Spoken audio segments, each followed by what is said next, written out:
now for Inside Utah Politics with Lindsay Aerts.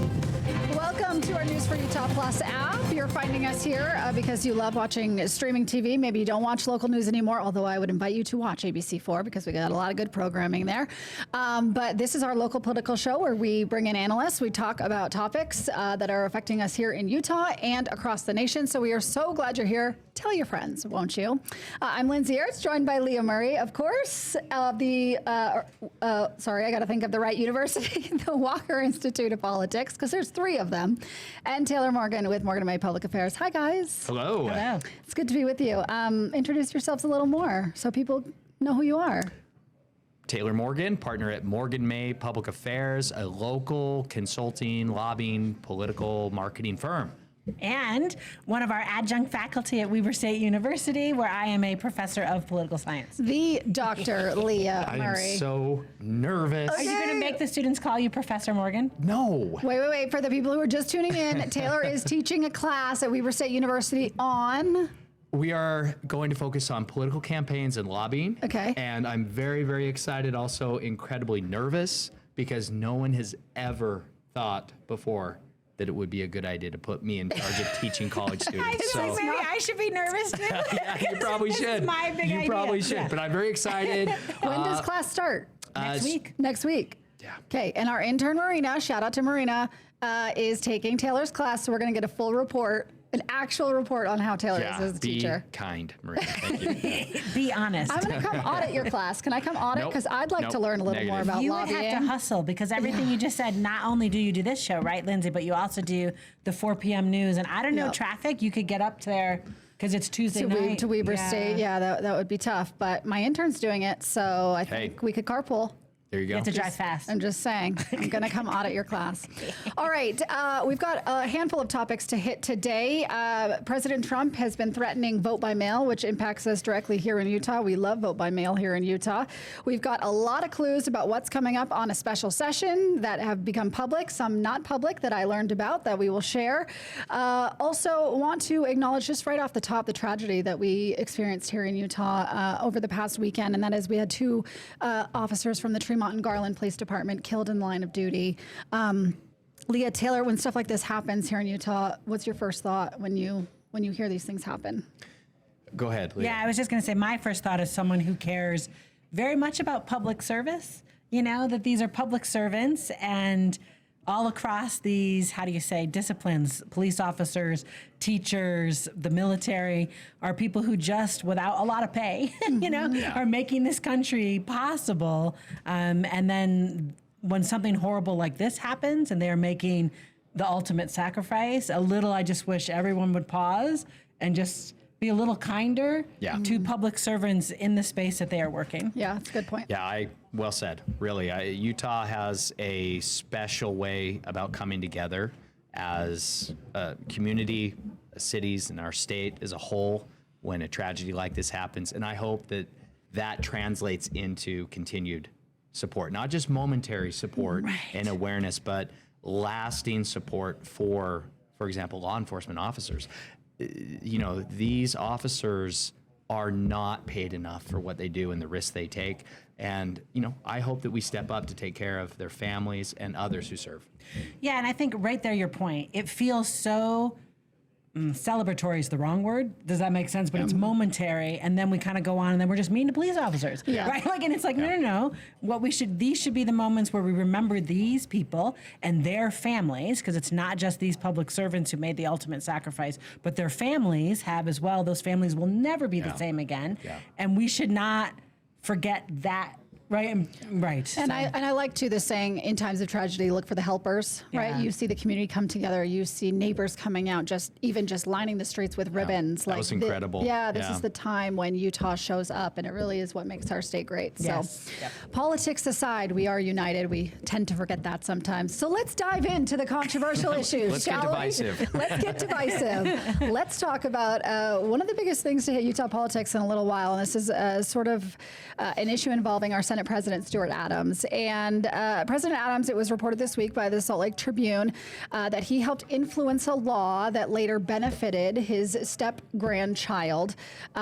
She had been accused of having, she was 18 years old, accused of having sex with a minor who was 13 years old. She was facing a really stiff sentence.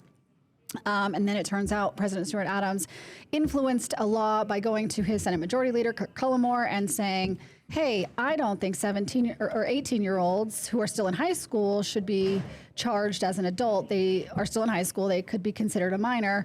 Utah changed that policy, put it into a bigger omnibus criminal justice bill. We changed that law. Now the reporting comes out, and the appearance is that President Stuart Adams used his influence and power to help get his granddaughter a leaner sentence. She got a lesser sentence than she was originally facing.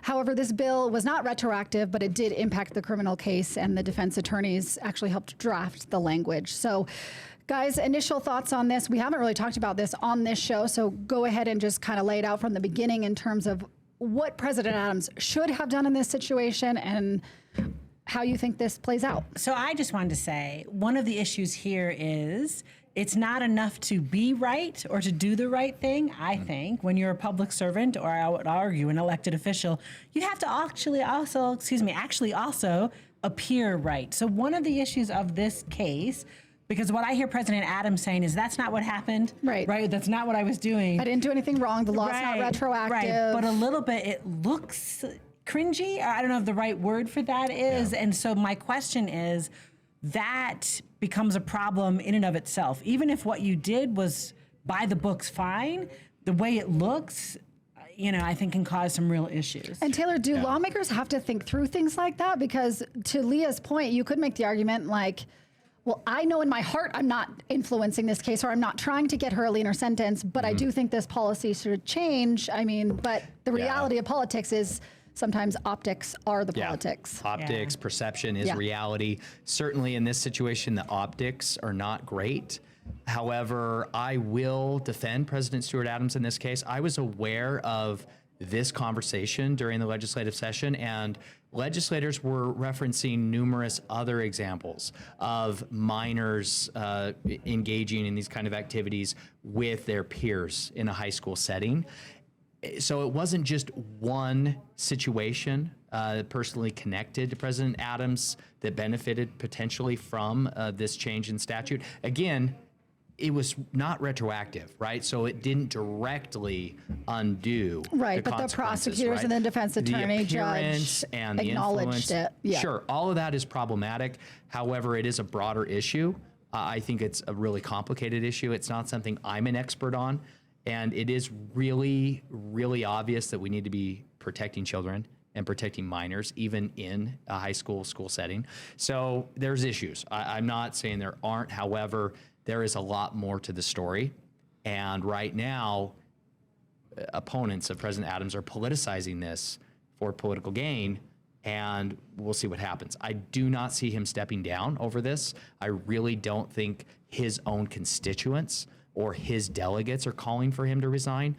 Rather, these are other voices. Can I ask a question? And because it's not just about stepping down from his constituents. Another layer of his constituency would be senators in the Utah State Senate. His caucus, who have elected him to be Senate president. Right, so he's the Senate president, he's the leader, and even if he's done nothing wrong, now what we're talking about is not whatever was on our agenda, right, for the special session or what we wanted to work on. What we're talking about is this, and I do wonder, are there calls inside of the caucus, and I don't know that I would know or you or any of us would know, to be like, this is making noise we just don't have time for right now, and please, how about you retire into just being a senator? Not just, that's a very important job. I can say conversations have and are happening.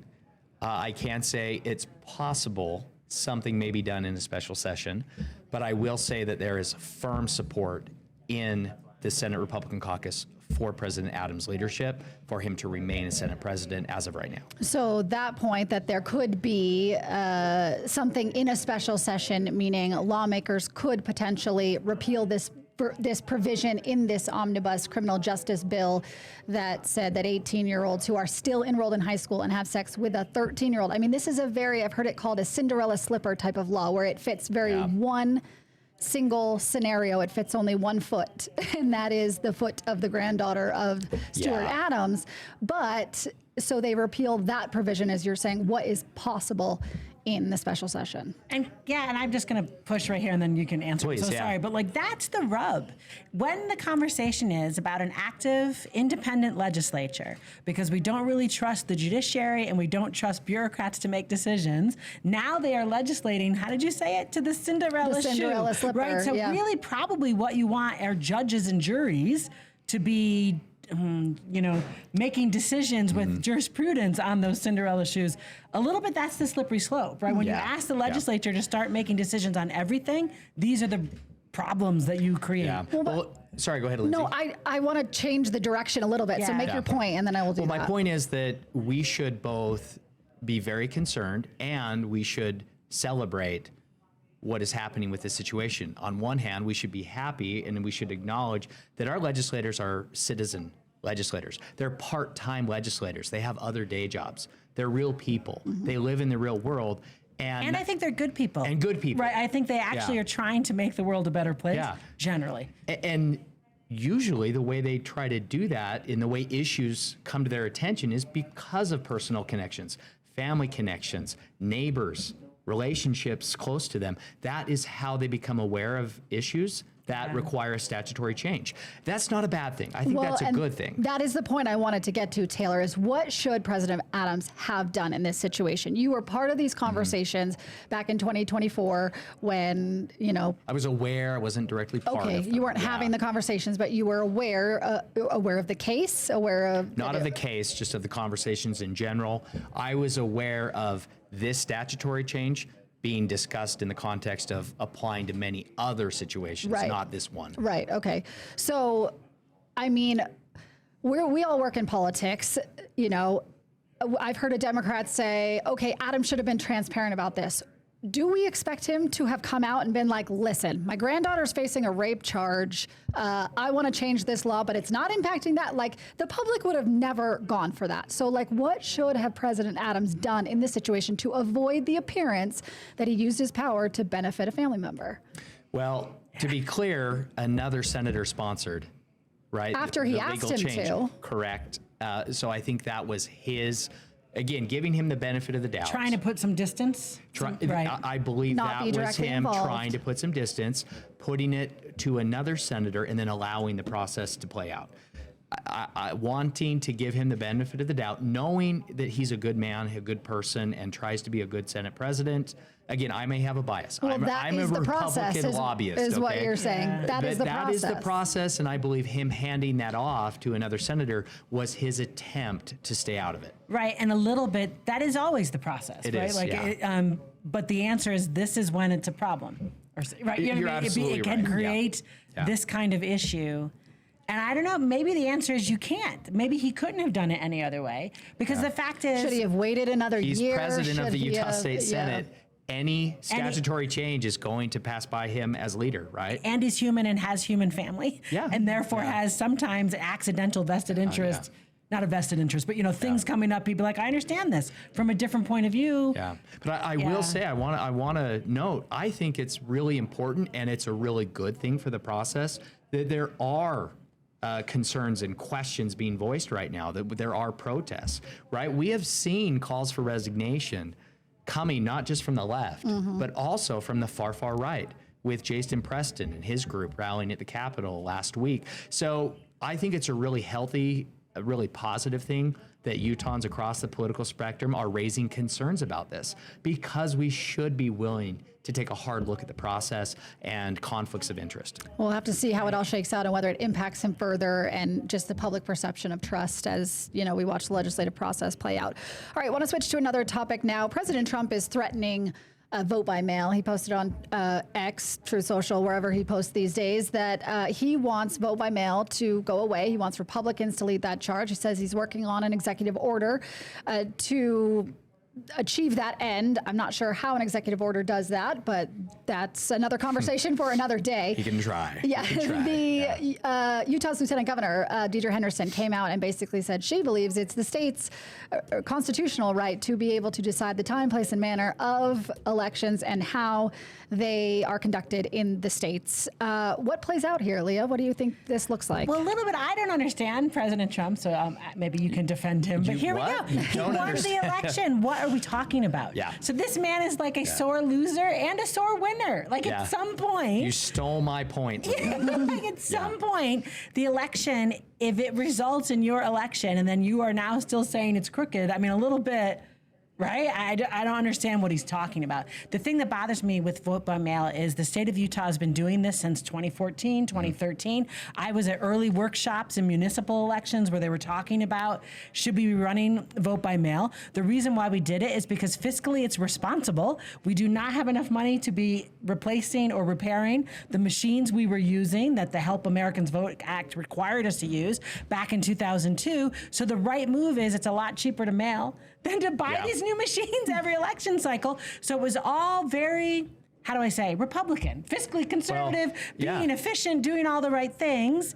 And now we've got a Republican national leader bashing something that Utah created, let out on, and I'm just exhausted. And Republican here in Utah, not just in theory, but also in reality, voting by mail in Utah was led by Chairman Thomas Wright, who was chair of the Republican Party then. Mm-hmm. This was an effort that was pushed and led by the Utah State Republican Party to increase turnout among Republicans in Utah. Right. And guess what? It has worked. Mm-hmm. It has worked incredibly well. Yeah, and to that point, President Trump, I also think, is not aware of his voting base and the Republican voting base, which seems to be evolving toward needing easier ways of voting for Donald Trump and Republicans to win. So it's like old conventional wisdom from the 1980s about who votes if voter turnout is, when voter turnout works, who votes? And the answer is Republicans now vote as a result of vote by mail. It's always risky to try to get into Donald Trump's head, right? Let's just with that disclaimer, I don't think Donald Trump is really serious about this. I think this is window dressing, right? This is a political move. President Trump knows that he lost in 2020 because he opposed vote by mail publicly. By the way, lost Georgia Senate as well in that same election cycle. That cost him the election.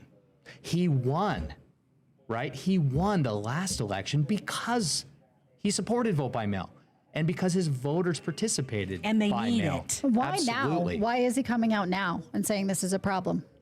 Again, he promised he would do something about it. He is trying to check that box, but he knows that he's doing it in a way by executive order that will not have an impact. This will not hold up, as our Lieutenant Governor rightly pointed out. And I'm very grateful that she took such a strong position against President Trump on this.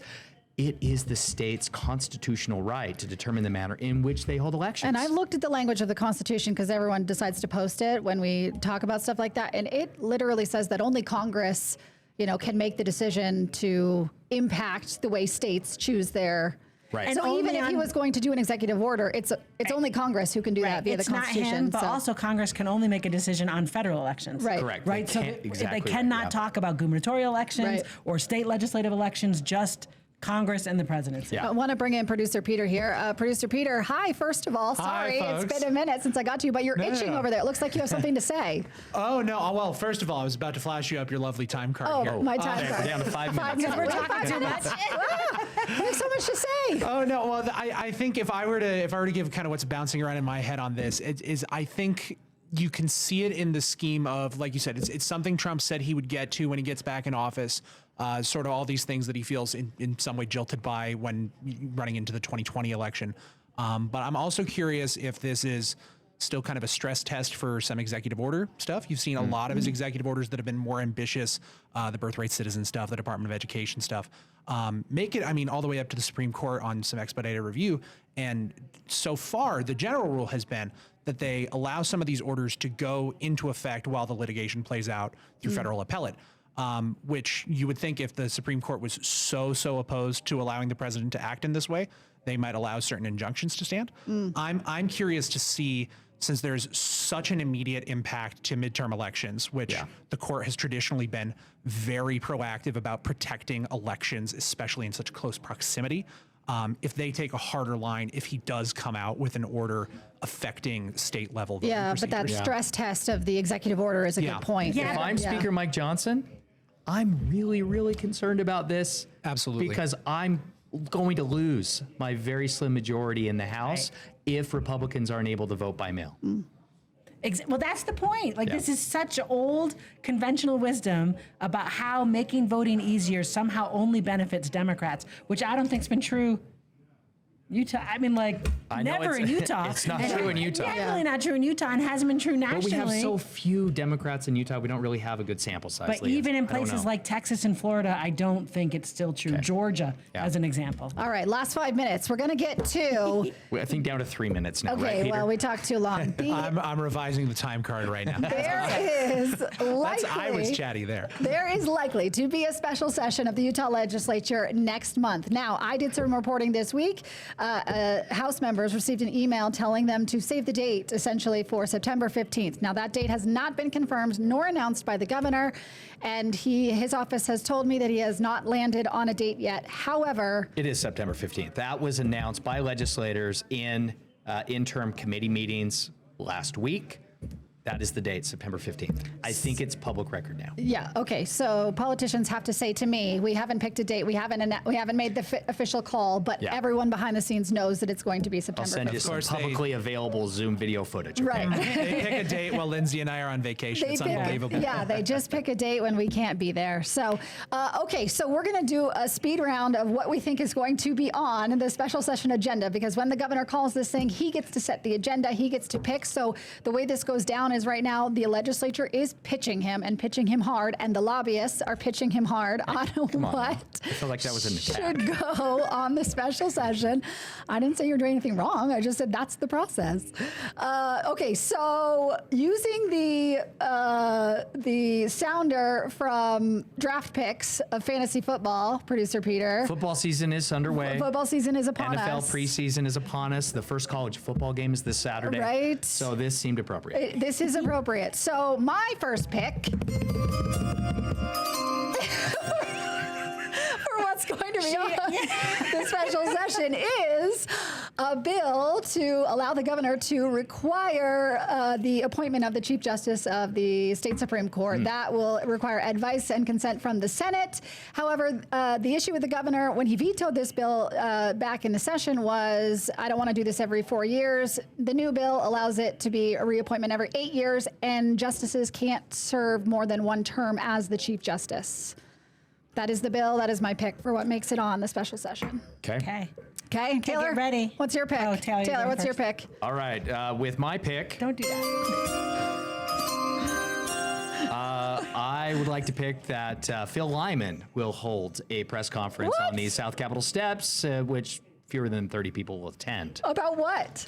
Doesn't matter. He'll just hold a press He'll conference. hold a press conference. Nobody will be there. That's not a pick for what goes on the session. Okay, fine. All right. Okay. Can I get the sound again, Okay. Peter? Okay, with my real pick for the special session, the legislature will tweak election laws in Utah.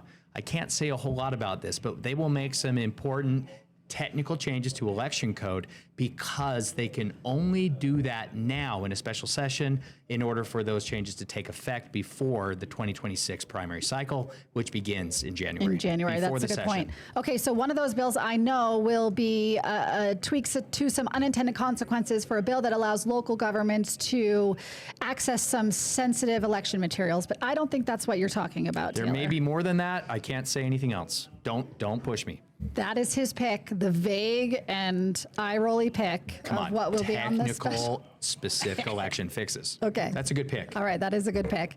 All right, right. Leah. Go, producer Peter. So, I feel like I want both a quarterback and a tight end. So I'm going to do two choices. That's not how it works. You can't have two. This is round one. You did two. Okay, Should we true. do round two? You What's didn't your set it second up pick? as a football frame. So But who's one the wasn't a bigger real fan? pick. It Yeah, was okay. like Baker Mayfield. You know? I think it's possible we see the legislature getting President Stuart Adams out of the pickle, the optics Interesting. pickle we talked about earlier. Yeah. But I also think maybe we see the legislature getting themselves out of the initiative about House Bill 267, right? So maybe they're going to say, we don't really want that going to the ballot, so we will repeal that you can't organize if you're a public servant. Or they're going to say, right, they repeal this little thing that we talked about earlier provision, yeah. to protect President Yeah, Adams. I like it. Those are really good picks. However, I will say on HB 267, the anti-collective bargaining ban, they don't need to act on that immediately, right? So typically what goes on a special session agenda is something that can't wait until 2026 and the general session. Technically, they could wait until January of 2026 in the Gotcha. general session, still repeal that, still impact the ballot for November of 26. So Yeah. that's my only pushback on will that actually make it on I the... was thinking in the conversation that I've been reading, which is basically the union organizers saying, we are not negotiating with them. Right. And I think our friend Taylor has history with this, where you kind of negotiate on an initiative you have, and then a bill gets passed or the compromise isn't Yeah. as nice to the initiative seeking. Yeah. So I just kind of wondered if there was heat. Well, They and might Leah- not have to, but I thought that might be bubbling. I don't think Leah is off base here because I will say I don't know that the legislature feels the need to negotiate on this anymore. They just, what, repeal and do it some other way? I'm not saying that. I'm not saying that. I think they might not want to have the conversation. or Well, something, I don't think right? the Yeah. unions are really wanting to have the conversation, and I think that the legislature is mad at the Yeah. unions, and so they're just going to do whatever they're going to do. Can I get one last draft pick? Maybe? Go, Peter, quick, hurry, the sound. hurry. No. No, hold on, Come hold on, on. I need the sound. I can't do it I without the know, sound. we caught him off guard. Okay, here we are. Democratic and progressive groups in Utah send out excessively lengthy emails for fundraising lamenting legislative abuse of power. Done. So what is that on the special session? They will. They'll try to raise money on it. Period. Oh, based on whatever they talk about in the session. That's right. Gotcha. I see. You're saying it's going to be a fundraising You're like effort. drafting, You're you not know, even, the line you're not judges. picking agenda items. Talking about. The draft picks are what goes on the agenda. Follow the rules, Taylor. Yeah. I make my own rules. Come on. All right. I guess we have to wrap there, Producer Peter, unless you want me to have more time. No, you don't get any more time. I We are will done. say that there are at least 11 items being considered per my reporting, because we know that email that went out to House members listed a whole bunch of items. There were at least 11 on there. My picks are like fantasy players, okay? Not real agenda items, Yeah. but a lot more fun. I don't know what you're picking out That's there. not how but- this works. But I like where your head's at. It's good. So abc4.com is where you can see what all we think will be, what all we suspect will be on the special session agenda. But of course, we'll wait for the governor to make that official call and see which lobbyists get to him first. If Taylor's election bills get on there, you'll know he got to him first. I don't know. And can we do a who was right? We'll have to circle back. we circle yeah. back. Yeah. Check back with us maybe in a What do few the kids weeks. call that? The receipts? Keep the Yeah, receipts? we need the Yeah, yeah. receipts. Okay, Yeah. so we'll play this clip back and then we'll see what actually makes it on the call and we'll see who was right there. So, okay, perfect, you guys. Watch us on ABC4 as well. Inside Utah Politics airs Sundays at 8 and 4. And tell your friends about us again because we love more people, and follow us on Instagram. And Lindsay's the best. Well, you know, she Yeah. said it, not me. Thank you for being with us. We will see you next time.